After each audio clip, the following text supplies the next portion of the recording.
ಶ್ರೀ ಗುರು ರಾಘವೇಂದ್ರಾಯ ನಮಃ. ಎಲ್ಲರಿಗೂ ನಮಸ್ಕಾರಗಳನ್ನ ತಿಳಿಸ್ತಾ ಈ ವಿಡಿಯೋದಲ್ಲಿ ಕೊನೆ ಆಷಾಢ ಶುಕ್ರವಾರ ದಿನ ನನಗೆ ಆದ ಒಂದು ಅನುಭವನ ತಿಳಿಸ್ತೀನಿ.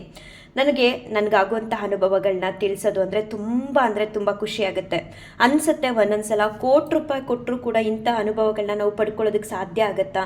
ಈ ರೀತಿಯ ಅನುಭವಗಳಾಗಬೇಕು ಅಂದರೆ ಅದಕ್ಕೆ ರಾಘವೇಂದ್ರ ಸ್ವಾಮಿಯವರ ಇಚ್ಛೆ ಹಾಗೆ ಭಗವಂತನ ಒಂದು ಅನುಗ್ರಹ ಇದ್ದರೆ ಮಾತ್ರ ಸಾಧ್ಯ ಆಗುತ್ತೆ ಅನ್ನೋದನ್ನು ಈ ವಿಡಿಯೋ ಮುಖಾಂತರ ತಿಳಿಸ್ತೀನಿ. ನಾನು ಕೊನೆ ಆಷಾಢ ಶುಕ್ರವಾರದ ದಿನ ಮನೇಲಿ ಕೂಡ ಬೆಳಗ್ಗೆ ಪೂಜೆ ಎಲ್ಲ ಆಗಿತ್ತು. ಬಸ್ ಸ್ಟ್ಯಾಂಡ್ಗೆ ನಮ್ಮ ಮನೆಯವ್ರನ್ನ ಬಿಡೋಣ ಅಂತ ಹೇಳಿ ಹೋದಾಗ ಅಲ್ಲಿ ಮಲ್ಲಿಗೆ ಹೂನ ಮಾರ್ತಿದ್ರು. ಸೊ ನೋಡಿದ ತಕ್ಷಣ ಅದೇನೋ ಗೊತ್ತಿಲ್ಲ, ಭಗವಂತನ ಮೇಲೆ ಅಥವಾ ದೇವ್ರ ಮೇಲೆ ನನಗೆ ಅಪಾರವಾದ ಪ್ರೀತಿ. ಎಲ್ಲೇ ಯಾವುದೇ ಹೂಗಳನ್ನ ನೋಡಿದ್ರೂ ಕೂಡ ತಗೋಬೇಕು ಅಂತ ಅನಿಸುತ್ತೆ ಸಡನ್ನಾಗಿ. ನನಗೆ ಆ ಮಲ್ಲಿಗೆ ಹೂನ ನೋಡಿದ ತಕ್ಷಣ ಇವತ್ತು ಆಷಾಢ ಶುಕ್ರವಾರ ಇದೆ, ಸಂಜೆ ನಾನು ದೇವಸ್ಥಾನಕ್ಕೆ ಹೋಗ್ತೀನಿ, ಈ ಹೂನ ಅಮ್ಮನವ್ರಿಗೆ ಕೊಡಲೇಬೇಕು ಅಂತ ಹೇಳಿ ತೊಗೊಂಡೆ. ಮಲ್ಲಿಗೆ ಹೂನ ತೊಗೊಂಡು ಬಂದು ಬೆಳಿಗ್ಗೆ ನಾನು ಹೋಗೋದು ಸಂಜೆ ದೇವಸ್ಥಾನಕ್ಕೆ, ಬಟ್ ಬೆಳಿಗ್ಗೆ ಒಂದು 8 ಗಂಟೆ 8:30 ಹಾಗೇ ತೊಗೊಂಡು ಬಂದು ಮನೇಲಿ ಇಟ್ಬಿಟ್ಟೆ. ಸೊ ಸಂಜೆ ಆಯಿತು, ಮನೇಲಿ ಲಲಿತಾ ಸಹಸ್ರನಾಮ ಎಲ್ಲ ಹೇಳ್ಕೊಂಡೆ. ಎಲ್ಲ ಆದಮೇಲೆ ನಾನು ದೇವಸ್ಥಾನಕ್ಕೆ ಹೋಗಿ ಬರೋಣ ಅಂತ ದೇವಸ್ಥಾನಕ್ಕೆ ಹೊರಟೆ. ಮೊದಲು ರಾಯರ ಮಠಕ್ಕೆ ಹೋದೆ, ಅಲ್ಲಿಂದ ಮತ್ತೆ ಅಮ್ಮನವ್ರ ದೇವಸ್ಥಾನಕ್ಕೆ ಹೋದೆ. ಹೋಗುವಾಗ ತುಂಬ ಖುಷಿ, ಅಮ್ಮನವ್ರಿಗೆ ಹೂ ತೊಗೊಂಡೋಗಿ ಕೊಡ್ತೀನಲ್ಲ ಅಂತ. ನಾನೇನು ಬುಟ್ಟಿಗಟ್ಟಲೆ ಅಥವಾ ಮಾರ್ಗಟ್ಟಲೆ ಹೂ ತೊಗೊಂಡೋಗಿ ಕೊಡ್ತಿರ್ಲಿಲ್ಲ. ತಗೊಂಡು ಹೋಗ್ತಿದ್ದೆ ಒಂದೇ ಒಂದು ಮೊಳದಷ್ಟು. ಆದರೂ ನನ್ನೊಳಗಡೆ ಒಂದು ರೀತಿ ವಿಪರೀತ ಅಂತ ಹೇಳ್ತಾರಲ್ಲ, ಮಿತಿನೇ ಇಲ್ಲದೆ ಇರೋಷ್ಟು ಖುಷಿ ಅಮ್ಮನಿಗೆ ಹೂ ಕೊಡ್ತೀನಿ ಅಂತ ಹೇಳ್ಬಿಟ್ಟು. ಸೊ ನಾನೊಂದು ವಿಡಿಯೋ ಕ್ಲಿಪ್ಪಿಂಗ್ಸ್ನ ಸ್ಟಾರ್ಟಿಂಗೇ ತೊಗೊಂಡು ಹೂನ ಕೈಯಲ್ಲಿ ಇಟ್ಕೊಂಡಿರೋ ಥರ ಹೋದೆ ಒಳಗಡೆ. ಈ ಸಲ ಪೂರೈತರು ಇದ್ದರು, ಬಾಗಿಲೆಲ್ಲ ತೆಗೆದಿತ್ತು, ಮತ್ತು ಅಮ್ಮನವ್ರಿಗೆ ತುಂಬ ಚೆನ್ನಾಗಿ ಅಲಂಕಾರ ಮಾಡಿದರು. ಅಲಂಕಾರ ಯಾವುದು ಅಂತ ಅಂದರೆ ಅಮ್ಮನವ್ರನ್ನ ಫುಲ್ಲು ಹೂವಿಂದ ಅಲಂಕಾರ ಮಾಡಿದರು. ಎಲ್ಲ ಮಲ್ಲಿಗೆ ಹೂವು, ಒಂದೇ ಒಂದು ಲೋಟಸಿಂದ ಹಾರ ಮಾಡಿರೋ ಹೂನ ಹಾಕಿದ್ರು. ನಾನು ಹೋದ ತಕ್ಷಣ ನನ್ನ ಜೊತೆನೇ ಇನ್ನೂ ಕೆಲವರು ಹೂ ಕೊಟ್ಟರು ಪೂರೈತರ ಕೈಲಿ, ನಾನು ಕೂಡ ಕೊಟ್ಟೆ. ಆ ಕ್ಲಿಪ್ಪಿಂಗ್ಸ್ ಕೂಡ ನಾನು ತೊಗೊಂಡೆ. ಸರಿ, ಅವರು ಪೂರೈತರು ಒಳಗಡೆ ತೊಗೊಂಡು ಹೋದ್ಮೇಲೆ ನಾನು ಅಮ್ಮನವ್ರನ್ನ ತೊಗೊಳ್ತಾ ಇದ್ದೆ ವಿಡಿಯೋದಲ್ಲಿ. ತುಂಬ ಚೆನ್ನಾಗಿ ಕಾಣಿಸ್ತಿದ್ರು ಅಮ್ಮನವರು. ಮತ್ತು ಪೂರೈತರು ಸ್ವಲ್ಪ ಅಡ್ಡ ಬಂದರು ಅಂದ್ಬಿಟ್ಟು ಸ್ಟಾಪ್ ಮಾಡಿದೆ. ನಾನು ಏನು ಮಾಡ್ತಿದ್ದಾರೆ ಪೂರೈತರು ಅಂತ ನೋಡಿದಾಗ ಎಲ್ಲ ಒಂದಷ್ಟು ಜನ ಹೂ ಕೊಟ್ಟಿದ್ರು. ಬಟ್ ನಾನು ಕೊಟ್ಟಿದ್ದಂತಹ ಮಲ್ಲಿಗೆ ಹೂನ ಬಲಗೈಯಿಂದ ಕೊಟ್ಟಿದ್ದು ಅಮ್ಮನಿಗೆ ಹೂನ. ಸೊ ಅದೇ ಹೂನ ತೊಗೊಂಡು ಹೋಗಿ ಅಮ್ಮನವ್ರ ಬಲಗೈಗೆ ಇಟ್ಟರು.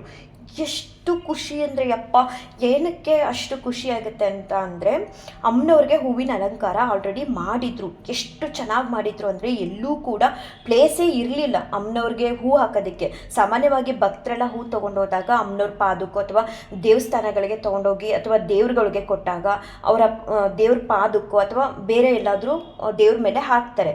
ಇಲ್ಲಿ ನಾನು ಹೋಗಿ ಕೊಟ್ಟಾಗ ನಾನು ನೋಡಿದಾಗ ಅನ್ನಿಸ್ತು, ನಾವು ಕೊಡೋ ಹೂನ ತೊಗೊಂಡೋಗಿ ಎಲ್ಲೂ ಹಾಕೋಕ್ಕೆ ಜಾಗನೇ ಇಲ್ಲ. ಯಾಕಂದರೆ ಅಮ್ಮನವ್ರಿಗೆ ಹೂವಿನಿಂದನೇ ಫುಲ್ ಅಲಂಕಾರ ಮಾಡಿದ್ದಾರೆ. ನೀವು ನೋಡ್ಬೋದು ವಿಡಿಯೋದಲ್ಲಿ, ನೀಟಾಗಿ ಕಾಣಿಸುತ್ತೆ. ಅದರಲ್ಲೂ ಆಶ್ಚರ್ಯ ಏನಂದರೆ ಅಮ್ಮನ ಬಲಗೈ ಮಾತ್ರ ಖಾಲಿ ಇತ್ತು. ಎಷ್ಟು ಖುಷಿ ಅಂದರೆ ಬೆಳಿಗ್ಗೆ ನಾನು ಅಮ್ಮನವ್ರಿಗೆ ಹೂ ಕೊಡಬೇಕು ಅಂತ ತೆಗೆದಿಟ್ಕೊಂಡಿರೋದು ಅಮ್ಮಂಗೆ ಗೊತ್ತಾಯ್ತಾ. ಯಾಕಂದರೆ ಅಷ್ಟು ನೀಟಾಗಿ ಹೂವಿಂದ ಅಲಂಕಾರ ಮಾಡಿದ್ದಾರೆ. ಅಷ್ಟೆಲ್ಲ ಹೂ ಹಾಕಿ ಅಲಂಕಾರ ಮಾಡಿರೋರು ದೇವ್ರಿಗೆ ಅಂದರೆ ಅಮ್ಮನವ್ರಿಗೆ ಆ ಬಲಗೈ ಹತ್ರ ಯಾಕೆ ಹಾಗೆ ಸುಮ್ಮನೆ ಬಿಟ್ಟಿದ್ರು? ನಾನು ಕೊಟ್ಟಿರೋ ಹೂನೇ ತೊಗೊಂಡೋಗಿ ಬಲಗೈಗಿಟ್ರು. ಎಷ್ಟು ಖುಷಿ ಅಂದರೆ ನಿಜವಾಗ್ಲೂ ಆಗ ಅನ್ನಿಸ್ತು ನನಗೆ, ಇದೆಲ್ಲ ಕೋಟಿ ರೂಪಾಯಿ ಕೊಟ್ಟರು ನಾವು ಪಡ್ಕೊಳಕ್ಕಾಗಲ್ಲ ಇಂಥ ಅನುಭವಗಳನ್ನ. ಅದು ಅಮ್ಮನವ್ರ ಇಚ್ಛೆ ಇತ್ತು. ಬೆಳಿಗ್ಗೆನೇ ನಾನು ಬಹಳ ಪ್ರೀತಿಯಿಂದ ತೊಗೊಂಡಿದ್ದೆ ಅಮ್ಮನವ್ರಿಗೆ ಹೂ ಕೊಡಬೇಕು ಅಂತ. ಅದು ನೋಡಿದ್ರೆ ಅಮ್ಮನಿಗೆ ಹೂವಿನಿಂದನೇ ಅಲಂಕಾರ ಮಾಡಿದರು. ಎಲ್ಲೂ ಕೂಡ ಪ್ಲೇಸೇ ಇರಲಿಲ್ಲ ಅಂತ ನಾನು ಅಂದ್ಕೊಂಡೇ ಬಿಟ್ಟಿದ್ದೆ. ಆದರೂ ಅಮ್ಮನವ್ರ ಬಲಗೈ ಹತ್ರನೇ ತೊಗೊಂಡೋಗಿ ನಾನು ಕೊಟ್ಟಿದ್ದಂತಹ ಹೂನ ಇಟ್ಟರು. ಮತ್ತು ಆ ಬಲಗೈ ಹತ್ರನೇ ಹೂವಿನಿಂದ ಅಲಂಕಾರ ಮಾಡಿದರು. ಅಷ್ಟು ಪ್ಲೇಸ್ ಮಾತ್ರ ಯಾಕೆ ಖಾಲಿ ಇತ್ತು? ಬೆಳಗ್ಗೆಯಿಂದ ಅಷ್ಟು ನೀಟಾಗಿ ಅಲಂಕಾರ ಮಾಡಿದ್ದಾರೆ, ಅದಷ್ಟು ಮಾತ್ರ ಯಾಕೆ ಖಾಲಿ ಇತ್ತು ನನಗೆ ಗೊತ್ತಿಲ್ಲ. ನನಗಂತೂ ಈ ಅನುಭವದಿಂದ ಸಿಕ್ಕಾಪಟ್ಟೆ ಖುಷಿ ಆಯಿತು. ಏನೋ ಒಂದು ಅಮ್ಮನವರ ಕೃಪೆ ನನ್ನ ಮೇಲಿದೆ ಅನ್ನೋ ಒಂದು ಭಾವನೆ ಭಾಸ ಆಯಿತು ನನ್ನೊಳಗಡೆ. ತುಂಬ ಇತ್ತೀಚೆಗಂತೂ ನಾನು ಆ ಅಮ್ಮನವ್ರ ಇರುವಂಥ ಒಂದು ದೇವಸ್ಥಾನಕ್ಕೆ ಹೋಗ್ತಾನೆ ಇದ್ದೀನಿ. ಮಂಗಳವಾರ ಶುಕ್ರವಾರ ಮಿಸ್ ಮಾಡದೆ ಹೋಗ್ತೀನಿ. ಮೊದಲನೇ ಸಲ ಹೋದಾಗಲೂ ನನಗೊಂದು ರೀತಿ ಅನುಭವ, ಮತ್ತು ಇತ್ತೀಚೆಗೊಂದು ಅನುಭವನ ಶೇರ್ ಮಾಡಿದೆ ಇದೇ ಅಮ್ಮನವ್ರ ಮುಂದೆ. ಮತ್ತು ಈ ಕೊನೆ ಆಷಾಢ ಶುಕ್ರವಾರದ ದಿನ ಈ ರೀತಿ ಅನುಭವ ಆಯಿತು. ಫಸ್ಟು ನನಗೆ ಗೊತ್ತಾಗಲೇ ಇಲ್ಲ ಅಲ್ಲಿ ನಿಂತಿದ್ದಾಗ. ನಾನು ವಿಡಿಯೋ ಕ್ಲಿಪ್ಪಿಂಗ್ಸ್ ತೊಗೊಂಡಿದ್ದೆ ಮಲ್ಲಿಗೆ ಹೂನ ತೊಗೊಂಡೋಗಿ ಪೂರೈತರು ಕೈಗೆ ಕೊಡುವಾಗ. ಆಗ ನಾನು ಅಮ್ಮನವ್ರನ್ನೂ ಕೂಡ ತೆಗೆದಿದ್ದೆ. ಆಮೇಲೆ ನಾನು ಇದೇನಿದು ಒಂದು 4-5 ಜನ ಸುಮಾರು ಜನ ಹೂ ಕೊಟ್ಟರು, ಅದೆಲ್ಲ ತೊಗೊಂಡೋಗಿ ಹಾಕ್ತೆ, ನಾನು ಕೊಟ್ಟರೆ ಮಲ್ಲಿಗೆ ಹೂನೇ ತೊಗೊಂಡೋಗಿ ಅಲ್ಲಿ ಇಟ್ರಲ್ಲ ಅಂತ ಹೇಳಿ ವಿಡಿಯೋ ಕ್ಲಿಪ್ಪಿಂಗ್ಸ್ನ ನೋಡಿದಾಗ ಆ ವಿಡಿಯೋದಲ್ಲಿ ನನಗೆ ಗೊತ್ತಾಯಿತು ಅಮ್ಮನವ್ರ ಬಲಭಾಗ ಕೂಡ ಖಾಲಿ ಇತ್ತು ಅಷ್ಟೆಲ್ಲ ಹೂವಿನಿಂದ ಅಲಂಕಾರ ಮಾಡಿದ್ದಾರೆ. ಏನಪ್ಪ ಭಗವಂತ, ಈ ಥರ ಒಂದು ಅನುಭವ ಆಯ್ತಲ್ಲ ನನಗೆ ಅಂತ ಸಿಕ್ಕಾಪಟ್ಟೆ ಖುಷಿ ಆಯಿತು. ಯಾವಾಗಲೂ ಅನುಭವಗಳನ್ನ ಹೇಳ್ಕೋಬೇಕು. ಇದು ಕೇಳೋರಿಗೆ ಚಿಕ್ಕದು, ಇದೇನು ಮಹಾ ಅಂತ ಅನ್ನಿಸ್ಬೋದು. ಆದರೆ ನಾವು ಫೀಲ್ ಮಾಡ್ತೀವಲ್ಲ, ಅದು ನಾವು ಎಷ್ಟೇ ದುಡ್ಡು ಖರ್ಚು ಮಾಡ್ತೀವಿ ಅಥವಾ ಎಷ್ಟೇ ಸೇವೆ ಮಾಡ್ತೀವಿ ಭಗವಂತನಿಗೆ, ನಮಗೂ ಈ ಥರ ಅನುಭವ ಆಗಬೇಕು ಅಂತ ಅಂದರೆ ಸಾಧ್ಯ ಆಗಲ್ಲ. ಭಗವಂತನ ಇಚ್ಛೆ, ಹಾಗೆ ಅಮ್ಮನವರ ಒಂದು ಕೃಪೆ ಇತ್ತು ನನ್ನ ಮೇಲೆ ಅಂತ ಕಾಣಿಸುತ್ತೆ. ಅದಕ್ಕೆ ನನಗೆ ಈ ರೀತಿ ಅನುಭವ ಆಯಿತು. ಸಿಕ್ಕಾಪಟ್ಟೆ ಮುದ್ದಾಗಿ ಕಾಣಿಸ್ತಿದ್ರು. ನಾನು ಆ ದೇವಸ್ಥಾನಕ್ಕೆ ಹೋಗಿ ಅಮ್ಮನವ್ರನ್ನ ನೋಡಿದಾಗ ಫಸ್ಟು ಹೇಳಿದೆ, ಇವತ್ತು ಅಂದರೆ ಈಗ ಲಾಸ್ಟು ಆಷಾಢ ಶುಕ್ರವಾರ ಅಮ್ಮನವ್ರಿಗೆ ಹೂವಿನಿಂದ ಅಲಂಕಾರ ಫುಲ್ಲು ತುಂಬ ಚೆನ್ನಾಗಿ ಮಾಡಿದರು, ಜಡೆ ಎಲ್ಲ ಹಾಕಿ. ಅದಕ್ಕೂ ಮುಂಚೆ ಹೋದಾಗೆಲ್ಲ ಸ್ಯಾರಿ ಎಲ್ಲ ಹಾಕ್ತಿದ್ರು. ನಾನು ನೋಡಿದ ತಕ್ಷಣ ಅಮ್ಮನವ್ರಿಗೆ ಹೇಳೋದು, ಅಮ್ಮ ನೀವು ತುಂಬ ಚೆನ್ನಾಗಿ ಕಾಣಿಸ್ತಿದ್ದೀರಾ ಅಂತ. ಸಿಕ್ಕಾಪಟ್ಟೆ ಖುಷಿ ಆಯಿತು ನನಗೆ ಈ ಒಂದು ಅನುಭವದಿಂದ. ಅದನ್ನು ಶೇರ್ ಮಾಡೋಣ ಅಂತ ಹೇಳಿ ಶೇರ್ ಮಾಡಿದೆ. ಹಾಗೆ ಇನ್ನೊಂದು ಅನುಭವ ಏನು ಅಂತ ಅಂದರೆ, ನನಗೊಬ್ಬರು ಕಮೆಂಟ್ ಮಾಡಿದರು, ಇತ್ತೀಚೆಗಷ್ಟೇ ಅವ್ರಿಗೆ ಗುರುವಾರ ನಾನು ಪ್ರಾರ್ಥನೆ ಮಾಡಿಕೊಂಡೆ. ಅದು ಪೂಜೆ ಎಲ್ಲ ಆದಮೇಲೆ ಅವರು ನನಗೆ ಹೇಳಿದರು, ಅಕ್ಕ ಈ ರೀತಿ ನಾನು ಹಾಸ್ಪಿಟ್ಲಲ್ಲಿದ್ದೀನಿ, ಪ್ಲೀಸ್ ನನಗೋಸ್ಕರ ರಾಯರ ಹತ್ರ ಬೇಡ್ಕೊಳ್ಳಿ ಅಂತ. ನಾನು ಆದರೂ ಪರವಾಗಿಲ್ಲ ಅಂತ ಹೇಳಿ ಪೂಜೆ ಮುಗಿಸಿದ ಮೇಲೂ ತಕ್ಷಣ ಅವ್ರ ಕಮೆಂಟ್ನ ನೋಡಿದ ತಕ್ಷಣ ನಾನು ಮದ್ದು ಮಾಡಿದ್ದೆ, ರಾಯರಿಗೆ ತಿಳಿಸ್ದೆ, ಸ್ವಾಮಿ ಈ ರೀತಿ ಅವ್ರಿಗೆ ಹುಷಾರಿಲ್ವಂತೆ, ತುಂಬ ಕಾಲು ನೋವಂತೆ, ಸಹಿಸೋಕ್ಕಾಗ್ತಿಲ್ವಂತೆ, ದಯವಿಟ್ಟು ಅವ್ರಿಗೆ ನೀವು ಸಹಿಸುವಂಥ ಶಕ್ತಿ ಕೊಡಿ ಮತ್ತು ಬೇಗ ಅವ್ರ ಕಾಲು ನೋವು ವಾಸಿಯಾಗಲಿ ಅಂತ ಕೇಳಿಕೊಂಡೆ. ಅದಾದಮೇಲೆ ಅವತ್ತು ರಾಯರ ಮಠಕ್ಕೆ ಹೋಗಿ ಅವ್ರಿಗಾಗಿ ಪ್ರದಕ್ಷಿಣೆ ನಮಸ್ಕಾರನ ಮಾಡಿ ಬಂದಿದ್ದೆ. ಅವರು ಮೊನ್ನೆ ಕೂಡ ನನಗೆ ಕಮೆಂಟಲ್ಲಿ ತಿಳಿಸಿದ್ರು. ತುಂಬ ಅಂದರೆ ತುಂಬ ಖುಷಿ ಆಯಿತು ಆ ಮಾತನ್ನು ಕೇಳೋದಕ್ಕೆ. ನನ್ನಿಂದ 4 ಜನಕ್ಕೆ ಒಳ್ಳೇದಾಗದೇ ಇದ್ದರೂ ಪರವಾಗಿಲ್ಲ, ಕೆಟ್ಟದ್ದಂತೂ ಮಾಡಬಾರ್ದು ಅಂತ ಹೇಳಿ ರಾಘವೇಂದ್ರ ಸ್ವಾಮಿಯವರು ಸೇವೆನ ಮಾಡ್ತಾ ನನ್ನ ರಾಯರು ಅಂತ ಇದ್ದೆ. ಅವತ್ತು ಗುರುವಾರ ಏನೋ ಗೊತ್ತಿಲ್ಲ, ರಾಯರ ಇಚ್ಛೆ ಸಡನ್ನಾಗಿ ನನಗೆ ಇವರು ಕಮೆಂಟ್ ಮಾಡೋ ಹಾಗೆ ಮಾಡಿದ್ರು. ನಾನು ಕೂಡ ಅವ್ರಿಗೆ ಹೇಳಿದೆ, ಮಂತ್ರಾಕ್ಷತೆ ತೊಗೊಳ್ಳಿ, ಮೃತಿಕ ಪ್ರಸಾದ ತೊಗೊಳ್ಳಿ, ನಾನು ಪ್ರಾರ್ಥನೆ ಮಾಡ್ತೀನಿ, ಮತ್ತು ಹೂ ಪ್ರಸಾದ ಕೇಳಿದ್ರ ಅಂತ ಕೇಳಿದ್ರು ಅವರು. ಅದಕ್ಕೆ ನಾನು ಹೇಳಿದ್ದೆ ಒಂದೇ ಮಾತು, ರಾಯರ ಮೇಲೆ ನಂಬಿಕೆ ಇರಲಿ ಅಂತ ಹೇಳಿ ಸುಮ್ಮನಾದೆ. ರಾಯರ ಹತ್ರ ಪ್ರಾರ್ಥನೆ ಮಾಡಿ ನೋಡಿದ್ರೆ ಅವ್ರಿಗೆ ಹುಷಾರಾಗಿ ಮನೆಗೆ ಹೋಗಿದ್ದೀನಿ ಅಂತ ಹೇಳಿ ಒಂದು ಒಳ್ಳೆ ಕಮೆಂಟ್ ಹಾಕಿದ್ರು. ತುಂಬ ಅಂದರೆ ತುಂಬ ಖುಷಿ ಆಯಿತು. ರಾಯರು ಏನೋ ನನ್ನಿಂದ ಅಂತ ನಾನು ಹೇಳ್ಕೊಳ್ಳೋದೇ ಇಲ್ಲ, ನನ್ನ ಮುಖಾಂತರ ಅವ್ರಿಗೊಂದು ಒಳ್ಳೆಯದನ್ನು ಮಾಡಬೇಕು ಅಂತ ಹೇಳಿ ಪ್ರಾರ್ಥನೆ ಮಾಡಿಸಿ ಮತ್ತೆ ಅವ್ರಿಗೆ ಒಳ್ಳೇದಾದಾಗ ನನಗೆ ಖುಷಿ ಕೊಡೋ ಹಾಗೆ ಅವರಿಂದ ಒಂದು ಕಮೆಂಟ್ ಹಾಕ್ಸಿದ್ರಲ್ಲ, ಅದು ಬೆಲೆ ಕಟ್ಟೋಕ್ಕಾಗೋದಿಲ್ಲ. ಒಂದೊಂದು ಕಮೆಂಟ್ಗಳು ಹಾಗೆ ತುಂಬ ನಿಜವಾಗ್ಲೂ ಎಲ್ರಿಗೂ ಧನ್ಯವಾದಗಳನ್ನ ಹೇಳ್ತೀನಿ. ತುಂಬ ಒಳ್ಳೊಳ್ಳೆ ಕಮೆಂಟ್ಗಳನ್ನ ನನಗೆ ಮಾಡ್ತಾ ಬರ್ತಿದ್ದೀರಾ. ಹಾಗೆ ನಿಮ್ಮೆಲ್ಲರ ಆಶೀರ್ವಾದನೂ ಕೂಡ ಇನ್ನು ಮುಂದೆನೂ ಹೀಗೆ ಇರಲಿ ಅಂತ ನಾನು ನಿಮ್ಮೆಲ್ಲರ ಹತ್ರ ಕೇಳ್ಕೊಳ್ತೀನಿ. ರಾಯರಂದರೆ ನಂಬಿಕೆ, ರಾಯರು ಹೂ ಕೊಡಬೇಕು ಆ ಥರ ಏನೂ ಅಂದ್ಕೊಳ್ಳೋದಕ್ಕೆ ಹೋಗಬೇಡಿ.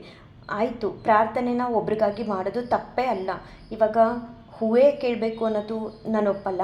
ಅದ್ರ ಬದಲಾಗಿ ಯಾರಿಗೆ ಬೇಕಾದರೂ ಪ್ರಾರ್ಥನೆ ಮಾಡ್ಬೋದು. ಕಷ್ಟದಲ್ಲಿದ್ದಾರೆ ಅಂತ ಗೊತ್ತಾದಾಗ ನಮ್ಮ ಕೈಲಿ ದುಡ್ಡು ಕೊಟ್ಟು ಅಥವಾ ಅವರ ಕಷ್ಟಕ್ಕೆ ಹೋಗಿ ನಿಲ್ಲಕ್ಕಾಗದೇ ಇದ್ರೂ ಅವ್ರಿಗೆ ಗೊತ್ತಾಗೇ ನಾವು ಹೋಗ್ಬಿಟ್ಟು ನಾವು ದೇವ್ರ ಹತ್ರ ಪ್ರಾರ್ಥನೆ ಮಾಡ್ಕೊಳ್ತೀವಿ ಅಂತ ಹೇಳದೇ ಇದ್ರೂ, ನಾನು ರಾಘವೇಂದ್ರ ಸ್ವಾಮಿ ಅವ್ರ ಸೇವೆನ ಮಾಡೋದಕ್ಕೆ ಶುರು ಮಾಡಿದಾಗಲಿಂದ ರಾಯರು ನನಗೆ ಸಾಕಷ್ಟು ಒಳ್ಳೊಳ್ಳೆ ಗುಣಗಳನ್ನ ಹೇಳ್ಕೊಟ್ರು. ಬರೀ ನನ್ನ ಕಷ್ಟಗಳನ್ನ ಮಾತ್ರ ದೂರ ಮಾಡಲಿಲ್ಲ ಅಥವಾ ನನ್ನ ಇಷ್ಟಾರ್ಥಗಳನ್ನ ಮಾತ್ರ ನನಗೆ ಅನುಗ್ರಹ ಮಾಡಲಿಲ್ಲ. ನನ್ನ ತಂದೆ ತಾಯಿಯಿಂದನೂ ಕಲಿದೇ ಇರೋ ಅಷ್ಟು ಒಂದು ಒಳ್ಳೊಳ್ಳೆ ಗುಣಗಳು, ಸಂಸ್ಕಾರಗಳನ್ನ ನನಗೆ ರಾಯರು ಹೇಳ್ಕೊಟ್ರು. ಸೊ ಯಾರಾದರೂ ಕಷ್ಟದಲ್ಲಿದ್ದಾರೆ ಅಂದರೆ ಅವ್ರಿಗೆ ಗೊತ್ತಾಗೇ ನಾವು ದೇವ್ರ ಹತ್ರ ಪ್ರಾರ್ಥನೆ ಮಾಡಬೇಕಂತ ಏನಿಲ್ಲ. ನಮ್ಮ ಮನೆಗಳಲ್ಲಿ ಕೂತ್ಕೊಂಡು ಏನೋ ನಮ್ಮ ಕೈಲಾದಷ್ಟು ಭಗವಂತ ಅವ್ರಿಗೆ ಒಳ್ಳೇದು ಮಾಡುವಂತ ಬೇಡ್ಕೊಂಡ್ರೂ ಕೂಡ ಆ ಪ್ರಾರ್ಥನೆ ಕಷ್ಟದಲ್ಲಿರೋರಿಗೆ ತಲುಪುತ್ತೆ. ನಾನು ಯಾವಾಗಲೂ ಹಾಗೆ, ಯಾರಿಗಾದರೂ ಕಷ್ಟ ಅಂತ ಅಂದಾಗ ಅವ್ರು ನಮ್ಮ ಶತ್ರುನೋ ಮಿತ್ರನೋ ನಾನು ಅದು ಯಾವುದನ್ನೂ ಕೂಡ ಗಮನದಲ್ಲಿ ಇಟ್ಕೊಳ್ಳಲ್ಲ. ಮತ್ತು ಅವ್ರಿಗೆ ಹೇಳಿಬಿಟ್ಟೆ ನಾನು ಪ್ರಾರ್ಥನೆ ಮಾಡೋದಿಲ್ಲ. ಯಾರಾದರೂ ಕಷ್ಟ ಅಂತ ತಿಳಿದು ಬಂದಾಗ, ಕಷ್ಟದಲ್ಲಿದ್ದಾರೆ, ಅವ್ರಿಗೆ ಆಗ್ತಿಲ್ಲ, ಏನೋ ಒಂದು ಸಮಸ್ಯೆ ಇದೆ ಅಂತ ಅಂದಾಗ ತಕ್ಷಣಕ್ಕೆ ನಾನು ಮಾಡೋದು ರಾಘವೇಂದ್ರ ಸ್ವಾಮಿಯವ್ರ ಹತ್ರ ಪ್ರಾರ್ಥನೆ ಮಾಡ್ತೀನಿ ಅಂಥವ್ರಿಗಾಗಿ. ಅದಲ್ಲದೆ ನಾನು ರಾಯರಿಗೆ ಯಾವಾಗಲೂ ಹೇಳೋದು, ಸಕಲ ಜೀವರಾಶಿಗಳ ರಕ್ಷಣೆ ನಿಂದೆ ಅಪ್ಪ, ನೀನೇ ಕಾಪಾಡಬೇಕು, ಅವ್ರ ಕಷ್ಟ ಕಾರ್ಪಣ್ಯಗಳನ್ನ ನೀನೇ ದೂರ ಮಾಡಬೇಕು ಅಂತ ಹೇಳಿ ರಾಯರ ಹತ್ರ ಬೇಡ್ಕೊಳ್ತೀನಿ. ರಾಘವೇಂದ್ರ ಸ್ವಾಮಿಯವ್ರನ್ನ ನಂಬಿರೋಂತಹ ಭಕ್ತರನ್ನ ರಾಯರು ಎಂದೂ ಕೂಡ ಕೈ ಬಿಡಲ್ಲ. ಖಂಡಿತ ಯಾವುದಾದ್ರೂ ಒಂದು ರೂಪದಲ್ಲಿ ನಮ್ಮ ಕಷ್ಟಗಳಿಗೆ ಬಂದೇ ಬರ್ತಾರೆ, ನಿಂತೇ ನಿಲ್ತಾರೆ. ನಾವು ಸತ್ತು ಮಣ್ಣಲ್ಲಿ ಮಣ್ಣಾದರೂ ನಮ್ಮ ಜೊತೆಗೆ ಕೊನೆವರೆಗೂ ಬರೋದು ಯಾರಂತ ಅಂದರೆ ಅದು ರಾಘವೇಂದ್ರ ಸ್ವಾಮಿಯವರು ಮಾತ್ರ. ನಮ್ಮವರು ನನ್ನವರು ಅಂದ್ಕೊಂಡು ಅವ್ರು ಯಾರೂ ಕೂಡ ಕೊನೆವರೆಗೂ ನಮ್ಮ ಜೊತೆ ಇರಲ್ಲ. ಆದರೆ ನಾವು ಸತ್ತು ಮಣ್ಣಲ್ಲಿ ಮಣ್ಣಾಗೋವರೆಗೂ ಕೂಡ ನಮ್ಮ ಜೊತೆ ನಿಂತು ನಮ್ಮನ್ನು ಕೈ ಹಿಡಿದು ಕಾಪಾಡೋರು ರಾಘವೇಂದ್ರ ಸ್ವಾಮಿಯವರು. ಸೊ ಯಾವಾಗಲೂ ರಾಯರ ಮೇಲೆ ನಂಬಿಕೆ ಇರಲಿ, ಪ್ರೀತಿ ಇರಲಿ, ಗೌರವ ಇರಲಿ, ಅವರಲ್ಲಿ ಭಕ್ತಿ ಇರಲಿ, ಹಾಗೆ ರಾಯರಲ್ಲಿ ಭಯ ಇರಲಿ. ಅವ್ರ ಸೇವೆನ ಶ್ರದ್ಧಾ ಭಕ್ತಿ ನಿಷ್ಠೆಯೊಂದಿಗೆ ಮಾಡಿ ರಾಯರ ಅನುಗ್ರಹ ಆಶೀರ್ವಾದ ನಿಮ್ಮೆಲ್ಲರ ಮೇಲೂ ಇರಲಿ ಅಂತ ನಾನು ರಾಯರ ಹತ್ರ ಬೇಡ್ಕೊಳ್ತಾ ಈ ಒಂದು ವಿಡಿಯೋನ ಏನು ಮಾಡ್ತೀನಿ. ಶ್ರೀ ಕೃಷ್ಣಾರ್ಪಣಮಸ್ತು, ಶ್ರೀ ಕೃಷ್ಣಾರ್ಪಣಮಸ್ತು, ಶ್ರೀ ಕೃಷ್ಣಾರ್ಪಣಮಸ್ತು.